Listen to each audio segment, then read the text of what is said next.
Meus queridos, começando mais um Entrevistas de A a Z. Para quem não me conhece, eu sou Antônia Maria Zogaib e esse é o nosso canal. O entrevistado de hoje é uma pessoa maravilhosa. Vocês vão gostar de conhecer toda a trajetória dele. Ele conhece as pessoas muito mais por dentro do que por fora. Apresento o nosso entrevistado, Dr. Marcos Marins. Muito bem-vindo, Dr. Marcos. Poxa, nossa, depois dessa apresentação, muito obrigado a você. É um prazer, doutora Maria, ser convidado aqui. Fiquei super feliz quando você convidou. Até ontem eu falei, poxa, o que eu vou falar lá, né? Mas como você mesmo falou, vai ser um bate-papo para a gente conversar das coisas da vida e da nossa profissão, da sua, da nossa interação toda, né? Aliás, o Dr. Marins eu não completei, além de família tradicionalíssima de Campinas, a qual eu conheço há muitos anos, ele faz parte do grupo Veracruz, é radiologista dentro desse hospital tradicional na nossa cidade. Gostaria que você contasse para a gente como é que você escolheu esta profissão. Boa, então é isso mesmo, eu trabalho no Veracruz há 20 anos e a gente vai chegar lá. E eu escolhi ser médico porque eu tenho uma influência forte dos dois lados da família. Do lado da minha mãe, o meu avô, ele fez faculdade de medicina no Rio de Janeiro e os irmãos dele também, em 1930, 40. E depois os dois filhos homens fizeram medicina também, as mulheres não, que você conhece, minha mãe e minhas tias. Regina. Regina, e na época mulher não podia fazer faculdade, até hoje ela fica brava com isso, né? Mas homens... ela é uma grande poetisa, Regina. É, uma poetisa. Mas as mulheres na época não deixavam, né? Então, meus dois tios, então meu avô por parte da minha mãe, os dois irmãos dela, e por parte do meu pai, ele acabou fazendo medicina, meu pai é de Avaré, e o meu avô trabalhava na Telefônica por parte de pai, e os dois irmãos fizeram medicina. Então eu já vim com essa carga forte, não tinha muita outra coisa. Eu, quando era moleque, tipo, economia, por exemplo, não sabia o que era. Não sabia porque ela estava em humanas e não em exatas. E hoje eu ouço a rádio, eu vejo que economia é uma das matérias mais humanas que existe, né? Então eu só me via fazendo medicina. E por que a radiologia? A radiologia, olha, eu gostava de muita coisa da medicina que não fosse cirurgia. Eu gostava muito de pediatria, psiquiatria, psiquiatria, neurologia, tudo isso eu gostava. E meu pai era um dos donos, né, do serviço de radiologia do Veracruz e do Centro Radiológico Campinas. Então, foi assim, já veio meio com essa influência paterna, mas eu falo, não foi nem ele que nunca pediu para fazer radiologia, mas meus amigos praticamente não deixaram eu fazer outra coisa, sabe? Então eu falo, uma pressão, poxa, Marcos, seu pai é radiologista, poxa, vai fazer radiologia, legal. E realmente radiologia é uma área muito interessante, depois eu posso contar um pouco da radiologia. E meu pai e o Dr. Adilson, que eram sócios do Dr. Rubens Marcondes na época, eles realmente primavam por uma radiologia de alta qualidade, sempre na ponta. Eram os dois maiores serviços que tinha em Campinas, era o Centro Radiológico e o serviço do Dr. Calaf, o RCC, né? Então sempre houve assim dois serviços grandes com uma concorrência muito leal. Então eu cresci nesse meio dessa radiologia ética e fazendo medicina direito, tentando chegar no diagnóstico que Campinas sempre teve. E o Veracruz, esse hospital, acabei fazendo faculdade aqui em Campinas, na PUC, depois fiz um ano de residência lá, acabei a residência lá no Veracruz e acabei ficando desde 2000 eu tô lá. Então, é uma área bem legal a radiologia, porque você estuda todas as áreas da medicina, você estuda joelho, você estuda barriga, você estuda tórax, você estuda crânio, então é uma área bem abrangente. O radiologista é um dos médicos que mais tem que saber anatomia e patologias de todas as partes do corpo. A única crítica é que não vê muito paciente, né? Então essa é a grande crítica que os médicos falam, pô, você é radiologista, fica atrás da máquina. Mas isso está mudando bastante, que cada vez mais o radiologista está tendo que fazer uma interação com médicos que pedem exame, com os pacientes. Bacana. Então, mais ou menos... Por isso que eu comentei, que conhece mais o paciente por dentro do que por fora. Ah, boa tirada, sim, exato. Que é o fotógrafo, o médico fotógrafo, né? Que conhece, nossa, e é isso mesmo. E eu ouço isso dos amigos também. Doutor e é isso, Marinho, a gente conhece por dentro. Como é que foi a chegada da Holding Hospital Care para o Veracruz? E para a radiologia do Veracruz? Sim, o Hospital Veracruz sempre teve uma administração muito boa com todo o pessoal que tinha lá, e tanto que o Hospital é o que é hoje em Campinas, graças ao que sempre foi. Mas o mundo está mudando, né? Os grupos econômicos vêm de uma forma forte, com uma gestão muito profissional, que tecnológica. Então, isso é uma coisa que está chegando nas cidades, chegou nos Estados Unidos, chegou nas cidades com mais de 1 milhão de habitantes, então está chegando em todo lugar. Então, esses grupos, eles têm um modelo de gestão muito, muito interessante, muito profissional, né? E que o médico, muitas vezes, não conseguiu chegar nesse grau de profissionalismo deles. A chegada dessa holding para o Veracruz, eu acho que foi muito interessante, porque ela não é uma holding médica, então ela a princípio não ceifou os médicos que estavam lá, mas pelo contrário, eles acolheram os médicos, eles precisam dos médicos que sempre estiveram aqui e que deram o nome ao Veracruz para tocar a parte médica, e eles pegaram essa parte de gestão para fazer, que é a Hospital Care, né, que tem a sede aqui em Campinas. Sim. Então, o Veracruz foi o primeiro hospital que foi adquirido por eles, é o centro deles, é o maior hub deles aqui em Campinas. E É eu participei dessa transição, olhos. menina dos olhos deles. Menina dos olhos. Da holding. A cidade é a menina dos olhos deles, tanto que eles trouxeram para cá toda a parte corporativa deles está aqui, o CEO está aqui, toda a parte de gerenciamento está aqui, então eles apostaram em Campinas, sabe? Podiam ter escolhido outra cidade. Sim, e vieram para cá. Vieram para cá. E doutor, qual que é o diferencial da radiologia do Veracruz para os outros hospitais, em relação aos outros? Eu sou suspeito para falar, né, que eu trabalho lá há 20 anos, era um serviço, mas assim, é o que eu ouço dos médicos também, não vou falar que a gente é o único, mas a gente é um dos serviços em Campinas que sempre prezou pela qualidade no diagnóstico, sabe? Então, a gente sempre quis chegar até o fim do diagnóstico. Um exemplo, se uma pessoa vai com um pedido de exame de uma área do corpo e na ponta do exame a gente vê uma outra coisa que chamou a atenção, a gente vai, complementa o exame com essa outra parte. Isso é maravilhoso, do que fazer a pessoa voltar e ter que passar por tudo isso de novo. Do que dar um laudo assim inespecífico, manda embora e o médico recebe no consultório. Então a gente tenta resolver, vamos resolver até o fim, depois a gente vai atrás de como vai fazer com autorização, com outras coisas, mas vamos pensar no paciente primeiro, no diagnóstico. Que maravilha! E todos os médicos que a gente contrata lá tem essa pegada de fazer a coisa do diagnóstico muito, muito certeira. Isso foi uma coisa que foi trazida bastante pelo Dr. Adilson, pelo meu pai, pelo Dr. Rubens na época, e o pessoal que trabalha lá tem isso, tanto que são todos professores da Unicamp, a gente é professor da PUC, então estão ligados à universidade, trabalham em São Paulo, dão aula nos congressos. Então a gente tenta manter essa equipe de ponta, porque esse é o maior intuito nosso da radiologia lá. E o hospital veio com essa ideia também, poxa, vamos fazer uma medicina de qualidade, mas com uma gestão profissional. Então, a coisa se uniu. E evoluiu muito. Evoluiu muito. Quem te viu e quem te vê. Exato. Você entra no Veracruz hoje e fala, meu Deus, onde que eu tô?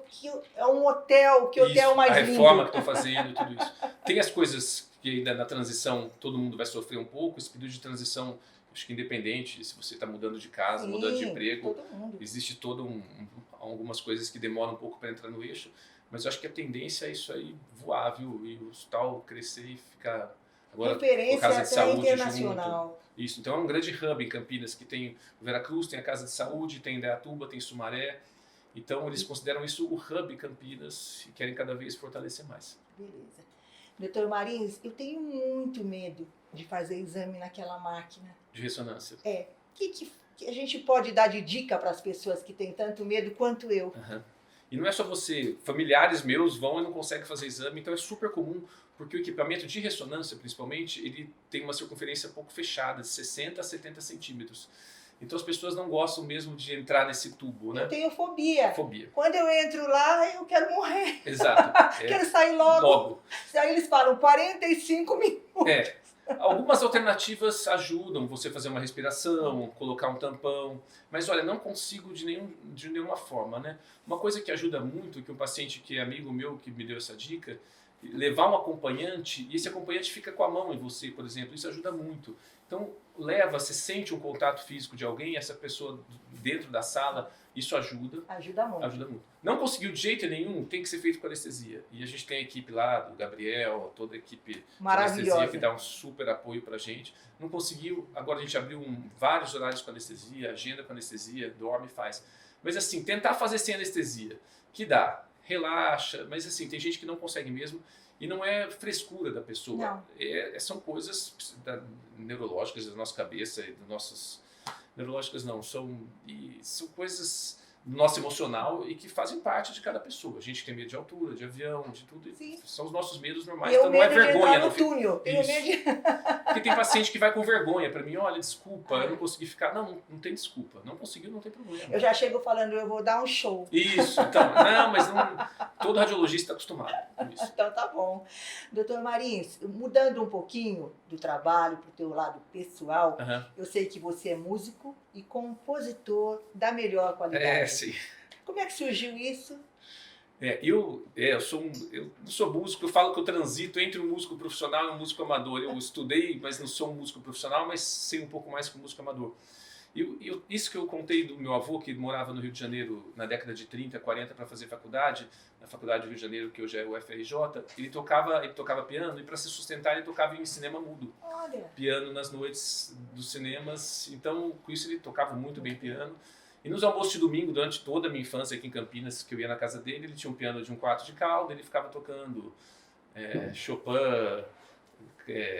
Carinhoso, Somewhere Over the Rainbow. Então eu fiquei com muito contato com isso. Uma parte da família é bastante musical, eu tinha um tio que adorava jazz, tudo que eu sei de jazz aprendi com ele, ele tinha todos os discos na época. Eu conheci também. O Mandinho, Sim, né? Mandinho. Então daí todo mundo adorava ele já é falecido. Então essa bagagem musical veio daí. Eu quase fiz faculdade de música, prestei a primeira fase na Unicamp, tudo. Mas daí a medicina puxou mais forte e eu gosto muito de música. Eu falo que hoje foi até bom não ter feito música como profissão, que hoje ela é a forma de eu me acalmar. Eu sou um pouco agitado, eu sou bastante agitado, né? Falo pra caramba. Então eu já tentei meditação, mas eu não paro quieto. Mas a hora que eu pego o violão, é realmente a hora que minha cabeça esvazia, sabe? Então se eu estou muito agitado, eu pego, toco 3 músicas assim. Minha esposa só reclama que eu não sei nenhuma letra de cabeça e realmente eu sei todas as melodias e harmonias. Mas você sabe que é uma música que você canta com a sua filha. Aliás, Exato. vocês gravaram. E daí com essa ideia de CD. música, a minha filha mais nova é bem afinada e ela escreveu uma letrinha de brincadeira assim. No fim eu musiquei, adaptei a letra à música. E a gente lançou, tem no Spotify, tem no YouTube, vários amigos meus põem na playlist dos filhos. E ela é super feliz com essa música. Eu até queria trazer ela aqui, mas ela... Ah, que com vergonha pena. não veio. Então, na próxima. Estamos devendo isso. Combinado.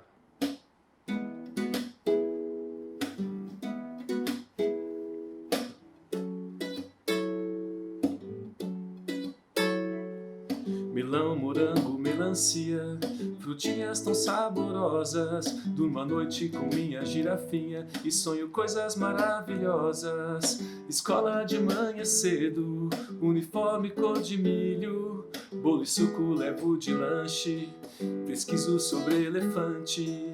Me chamo Alice, tenho 6 anos. Gosto muito do papai e mamãe, nossa música cantamos. Churu, chu, churu, chu, churu, chu, churu, chu, churu, chu, churu, chu, churu, chu, churu, chu. Todo dia chego em casa e YouTube vou assistir. Ligo o computador e não deixo minha mãe ouvir. Depois do almoço como chocolate bem gostoso. Não como peixe, não como frango e muito menos como ovo. Me chamo Alice, tenho 6 anos. Gosto muito do papai e mamãe, nossa música cantamos. Churu, chu, churu, chu, churu, chu, churu, chu, churu, chu, churu, chu, churu, chu.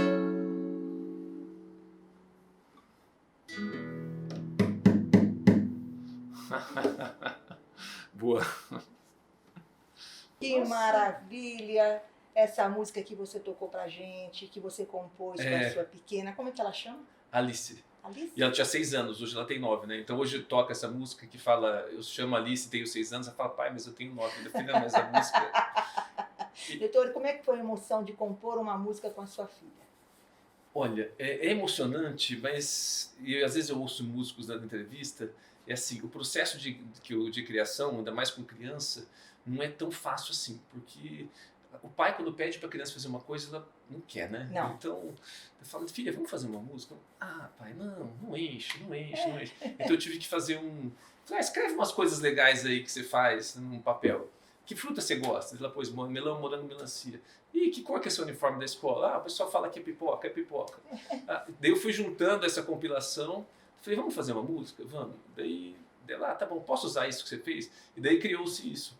Porque antes eu tinha feito a primeira experiência de fazer uma música para eles, foi uma outra música que eu já fiz antes dessa, que chama Valsa 3, que é para meus 3 filhos. Que São 3? São 3 filhos. Alice, o Thiago do meio e a Laura mais velha. E a mamãe chama? Clarissa. Com S, 2 S e A, que todo mundo erra, né?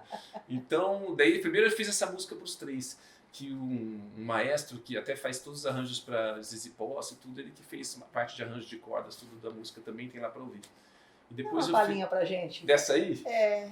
E eu gosto muito do Vinícius, né? Então eu gosto muito de valsa, então... E a música é: ainda pros meus filhos vou compor uma valsinha. Pode ser que eu não seja um Tom, um Chico ou um Vininha, mas vou cantar pra eles aqui nas cordas do meu violão. Palavras, versos, notas, rimas sem sair do tom. Que lindo! Daí essa aí é a primeira que eu fiz, era uma valsinha. Eu empolguei com essa história aí. Você já teve um conjunto? Quando eu era moleque, eu era cabeludo, né? Antes de perder todo o cabelo com filho, hospital, entrevista. E ontem já caíram mais 10 cabelos meus, 10 mil, né? Mas eu tive banda de rock, tocava nos festivais do Objetivo em Campinas. E eu fazia cursinho nessa época. E daí eu tocava nos bares que tinha em Campinas, Caicó, Ilustrada. E eu tava, só que em julho eu queria prestar medicina e tocava até 2 da manhã, entendeu? Na terça-feira. Como que vai estudar? E na época eu arrumei uma namorada também, daí eu tive que largar a banda por tudo. Eu falei, não, tem que estudar, tenho que namorar. E tem estudo, a banda e a namorada. Quero entrar em medicina. Então, eu lembro que os músicos da banda ficaram loucos. Um tinha acabado de comprar um baixo elétrico trazido dos Estados Unidos. Nossa, ele ficou super bravo comigo. Pô, vai terminar a banda agora. Vocês não se reúnem mais? Muito pouco, cada um foi para um lado, assim, um virou dentista e foi para outro lugar, tem um que mora em Campinas, é engenheiro, mas trabalhava em São Paulo, não vejo tanto eles... Que pena. É uma pena, às vezes se reúne a cada 2 anos, assim, faz um churrasco, todo mundo quer voltar a tocar, mas... Daí, não é mais a mesma coisa. Não é mais a mesma coisa, de quando você era moleque, ficava 5 horas... Ensaiando, suado, 5 homens trancados numa sala, um calor, a mãe de um trazia bolo. Hoje não, já temos outras coisas na cabeça, né? Por isso que eu toco mais em casa, porque eu tenho uma rotina também que eu sou um pouco metódico com algumas coisas, né? Então todo dia antes de dormir, leio meia hora de medicina e meia hora de não medicina e durmo, entendeu? Para criar esse hábito, assim. Conversando com o Dr. Fagundes, eu ouvi muita música brasileira, jazz, daí eu comecei a ouvir música clássica um pouco por influência do Dr. Fagundes lá do hospital. E daí ele falou, Marcos, tem tanta coisa já escrita musicalmente em literatura que não dá tempo da gente ler tudo, não pode ficar lendo muita besteira. Então, por isso que eu falei de televisão, que eu não assisto muito, não porque eu não gosto, televisão não me aborrece, não, nada disso, eu adoro série, mas é que eu quero ler as coisas que eu ainda tenho tempo para ler. Meu marido é igual. Os médicos, os bons, não gostam de TV, acham que é perda de tempo. Porque eu acho que é perda de tempo, não que eu não ache ruim, eu acho legal, eu gosto, mas eu quero ler as coisas que não dá tempo. Dom Quixote, eu não li ainda, e tá lá na minha prateleira, eu tenho uma prateleira de livros não lido, sabe? Mas você vai assistir a sua entrevista, né? Vou, porque vai ser no YouTube, não vai ser na televisão, né? Eu não vou pôr no YouTube e na televisão, eu vou assistir no computador. Mas computador é um vício também. Porque agora com a internet, a gente abre um monte de aba e fica. Mas eu tenho uma impressão que tudo que eu realmente aprendi de sedimento na minha vida foi antes da internet. Porque eu falo que quando a gente quer aprender uma coisa na era pré-internet, a gente tinha que ir no livro, e dava trabalho, ia na prateleira, pegava o livro, abria, né? Daí você falava, bom, isso é isso, me deu trabalho aprender, eu não posso ter que procurar isso de novo, guardava lá. Hoje com a internet a gente não tem esse trabalho, já abre, você pega a informação, já esquece. Então tudo que eu realmente tenho sedimentado na minha memória, eu vejo que muita coisa é da era pré-internet. Eu tenho essa teoria que talvez possa ser por isso. Mas não é que eu não gosto de televisão, nada disso, mas é porque tem muita coisa que ainda... Falta fazer. Descobrir os compositores clássicos, por exemplo... Então, não ouço muito. Então, agora que eu estou comprando os livros para ler. Quais são os seus planos futuros? Eu já tenho... eu acho que a nossa vida, ela tem que ser feita de planos mesmo, que é isso que faz a gente ter o sentido da vida, né? Mas eu já tenho muita coisa que eu quis. Tanto material, não de dinheiro, mas, poxa, queria um violão de luthier, tenho. Queria ter filho, tenho. Queria ter esposa, tenho. Queria ter uma profissão, tenho. Então eu acho que de plano, agora é esperar meus 3 filhos, uma já entrou na faculdade, mas esperar os outros 2 entrarem, eu estou mais ou menos nessa fase, não penso em neto, nada disso. E na profissão eu acho que para mim foi um grande desafio, porque até então eu só trabalhava com medicina, só dava laudo, e estava muito confortável a minha vida. Eu sentava, pegava 30 exames, laudava, eu não tinha mais muita... Tinha emoção com isso, mas estava muito fácil para mim. E o hospital me chamou agora para participar dessa, quando foi vendido, dessa transição. Então eu estou vendo muita coisa nova que eu nunca tinha visto e que eu estou achando fantástico. Apaixonado. Estou aprendendo muito com um dos diretores que trabalha direto comigo, que chama Kese Gomes. O Dr. Erickson, que é o presidente. Sim, também. Então eu estou aprendendo muito com os dois e com mais gente de lá também. Coisas que eu nunca tinha ouvido falar, de planilhas de Excel, de pivô, de... É um estímulo tudo isso, é um estímulo para a profissão, para você como médico. Como médico. Então, primeiro minha cabeça está tendo que voltar a funcionar para aprender coisas novas. Saiu do conforto, da rotina. E eu descobri talentos que eu não sabia que eu tinha também. Isso que eu achei mais legal, sabe? Poxa, eu sei mexer com isso, eu achei que eu nunca soubesse. Então, eu acho que o desafio atual para mim não é muito futuro, é um desafio presente que eu tenho de conseguir fazer a família engrenar cada um do seu lado. Que no Brasil também a minha esposa não é assim, então eu não posso reclamar. Todo mundo cresce, principalmente quem tem filho homem, eu falo pela minha mãe. Ninguém cresce para o filho sair, né? Não. E isso é errado aqui. Não é errado, mas é uma cultura que eu e ela, a gente quer criar nossos filhos para sair. Para ser independente e ser feliz. E a criação latina, ela não tem muito isso, né? Gente de 30, 40 anos morando em casa ainda. É assim mesmo, o Brasil é assim mesmo. Então, acho que esse mesmo, Brasil, né, América Latina. Então, acho que o nosso desafio é esse, conseguir emancipar os filhos emocionalmente, não é nem de dinheiro, porque é mais emocionalmente, né? A cabeça de cada um. Aquele desapego. Desapego, exato. E esse desafio desse meu emprego novo, que faz 2 anos que eu estou suando. Que eu desejo muita sorte. Eu também. Muita sorte. Que eu estou feliz. Hoje, um pouco menos da metade dos meus períodos, eu ajudo nessa parte aí. E acabei conhecendo um monte de coisa que eu não sabia, da parte médica mesmo, mas gerencial, sabe? Maravilha. Doutor, o que é felicidade para você? Bom, felicidade é ser chamado por uma entrevista dessa, não para agradar você, mas, poxa, eu nem sabia que eu tinha tanta coisa para contar. Deu ontem à noite e falei, poxa, o que eu vou falar? Daí eu comecei a lembrar da história do meu avô, poxa, onde ele fez faculdade, eu tenho no meu imaginário essa rua que ele andava no Rio, eu adoro o Rio de Janeiro, tanto que eu falei, primeiro, quando acabar a pandemia, o primeiro lugar que eu vou é o Rio de Janeiro, eu adoro o Rio de Janeiro, por toda a história da cidade. Então eu fico imaginando ele na década de 30, bonde, andando, saindo do cinema, indo para a faculdade, então eu comecei a relembrar isso ontem à noite e me fez muito bem. Para falar o que eu vou falar para E nós estamos registrando isso aqui para a posteridade. Exato. Que é um dos motivos que eu fiz a música, na verdade. É isso, esses registros que eu acho interessante. Porque eu não vou escrever livro, eu acho, de história, né? Então, plantar árvore, tinha que plantar árvore, ter filho, né? Assim mesmo, são 3 coisas. E o livro eu troquei pelo disco que eu resolvi lançar lá, né? Então, eu acho que minha felicidade, assim, não tenho muita... Mas eu não posso falar que eu sou infeliz, sou feliz com tudo que eu tenho. Mas ser chamado aqui hoje me deixou feliz, tipo, alguém reconheceu, assim, que talvez eu tenha alguma coisa para falar, e eu tenho. A sua trajetória, a sua missão é reconhecida. E eu gostaria muito, antes da gente encerrar, que você desse mais uma palhinha pra gente. Tá, mas eu queria que você cantar, que eu sei que você canta, sim. Só se a gente escolhe uma música conhecida, que todo mundo sabe a letra. Tá bom. Combinado? Combinado. E tem que soltar a voz.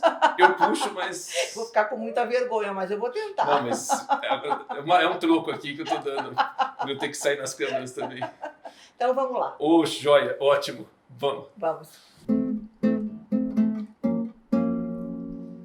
Olha que coisa mais linda, mais cheia de graça. É ela, menina, que vem e que passa num doce balanço, caminho do mar. moça do corpo dourado do sol de Ipanema, o seu balançado é mais que um poema, é a coisa mais linda que eu já vi passar. Ah, porque estou tão sozinho.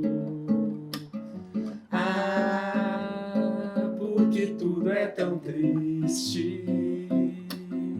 Ah, a beleza que existe, a beleza que não é só minha, que também passa sozinha. Ah, se ela soubesse que quando ela passa, o mundo inteirinho se enche de graça e fica mais lindo por causa do amor, por causa do amor, por causa do amor, por causa do amor. Oh, ótimo! Nesse período de pandemia ou pós-pandemia, o que é que você fez para cuidar da sua saúde? Você deu continuidade ao que você já vem fazendo ou interrompeu tudo? E isso é uma coisa mesmo, que eu sempre tentei cuidar da minha saúde, assim, até por uma questão não estética, mas que eu acho, eu sendo da área médica, né, não, vendo artéria entupida por cigarro e comida e tudo, a gente tem que praticar atividade física. Então sempre foi uma coisa que eu me disciplinei, não gosto tanto de fazer, mas sempre me disciplinei. Então eu nadava, porque eu nado razoavelmente bem, não sou um super nadador, mas participava de uma equipe do clube de natação, então eu ia nadar com o pessoal, porque era divertido, e fazia um aeróbico. Não gosto de correr, porque eu sou muito grande, minhas pernas finas, então correr é uma coisa que, para mim, se eu tiver que um dia que emagrecer correndo, não vai ser correndo. Mas então eu nadava 3 ou 4 vezes por semana forte e fazia musculação para não perder massa. Na pandemia isso ficou prejudicado mesmo, né? Você parou? Ou A continuou? natação eu tive que parar, mas daí a gente montou um negocinho em casa com os pesos e eu comecei a fazer caminhada ali forte, porque eu não gosto de correr, mas aprendi a fazer uma caminhada mais forte, tem uma esteira onde eu moro. Todo Então, mundo se adaptou todo mundo, de alguma forma e descobrimos outras coisas também. Você foi para caminhada. E não você acabou fez? dando- Também fiz Você alguma fazia coisa já em casa. Não fazia muito. Passei a fazer na pandemia. É mesmo? É. Ah, então mas eu mudei algumas atividades também, que a caminhada, por exemplo, que eu não fazia, né? A gente descobre algumas coisas novas. Todo mundo se virou. Cozinhar, que ninguém cozinhava, né? A gente saía para comer e comia fora. Agora, fim de semana não podia sair e também não podia pedir comida no começo, né? Que não tinha muita entrega, todo mundo aprendeu a fazer, se virar, né? Então foram novas descobertas e eu acho que tem o seu lado bom. Isso tem o seu lado Sim. bom. Lavar louça, que a gente não... Você aprende até a gostar de coisas que não, você achava que não eram legais, né? Cuidar da casa, uma coisa que eu não... Mas a pandemia teve esse lado positivo, principalmente no começo, que foi uma prisão mesmo, Foi uma né? prisão. Assustou. Eu lembro a primeira semana eu estava trabalhando, quando fechou tudo, assim, eu estava no domingo de plantão, comecei a abrir uns sites, assim, de número de mortes no mundo, eu fiquei assustado. Falei, nossa, tá chegando isso aqui. Depois, não que não seja grave, mas a gente foi se adaptando, né? O ser humano se adapta, né? E a gente conseguiu... E essa pandemia ninguém vai esquecer. Não mesmo. Pelo menos essa minha geração não. Meus filhos na escola, né, tiveram que parar. Imagina, no Brasil, 2 anos de escola parada, escola pública, privada, mas as públicas mais ainda, as privadas também. A perda é muito grande, né? Muito grande. Mas nós estamos retomando devagarinho e vamos conseguir. E é para o mundo inteiro, né? É para o mundo todo. Ou seja, não é só uma parcela. Tem gente que, lógico, que sofreu mais com desemprego e tudo isso. Mas... Muito mais. Marins, algum recado para quem está nos assistindo? Algum legado que você possa deixar? Eu acho que, com isso que eu falei do emprego novo, né? E eu acho que Campinas, estou super feliz que Campinas está nesse crescimento, né? Eu acho que é uma cidade que tem muito a fazer. A gente que é daqui, né? Tem essa coisa toda, mas mesmo quem não é daqui, que eu vejo que muita gente vem para Campinas, os residentes, e acabam adorando a cidade, não voltam para onde são de origem, né? Então é uma cidade, eu acho que é acolhedora, está virando uma cidade acolhedora, crescendo. E espero que o pessoal goste do que a gente conversou também, né? Claro. E meus filhos veem o YouTube o dia inteiro, acho que eles vão se divertir vendo o pai no YouTube também. Vão amar. Vão amar, eu cantando a musiquinha aqui.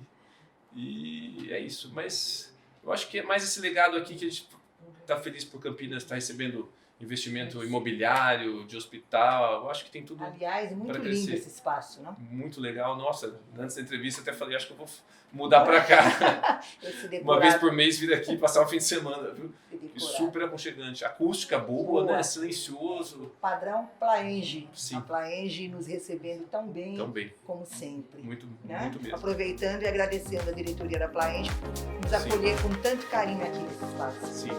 O Entrevistas de hoje foi maravilhoso. Eu não vejo a hora de chegar semana que vem para nós estarmos juntos. Até mais.